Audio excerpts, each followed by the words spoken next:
to India.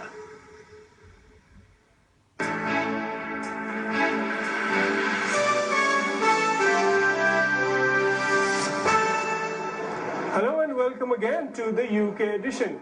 It's the time of the year that brings the anniversary of the accession of Kashmir to India, and in years gone we've seen protests from the Pakistani side over that event and over that anniversary.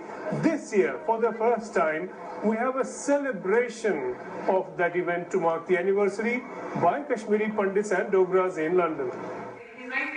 It was an unusual meeting inside the British Parliament, where the accession of Kashmir to India by Maharaja Hari Singh became a reason for celebration.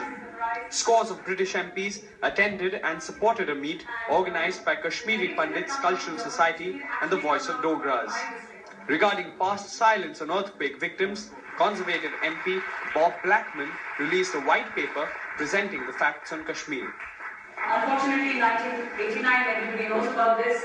There was a mass concert insurgency, and over 400,000 Kashmiris. It was a presentation on the instrumentalization, a slightly visual presentation, because what you see, you remember for a longer time. Blackman said it is necessary to counter Pakistani propaganda on Kashmir.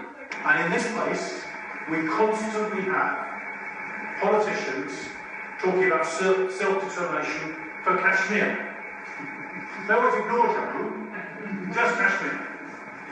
They ignore the fact that the Maharaja signed the accession treaty, that Lord Mountbatten accepted it, and the British Parliament accepted it.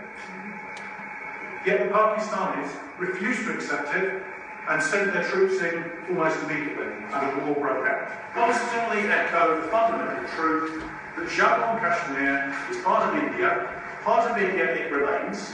The Pakistani forces should leave Pakistani-occupied Kashmir, and the whole of the region should be restored to India as was intended. With Sanjay Suri in London, this is Meghnad Bose.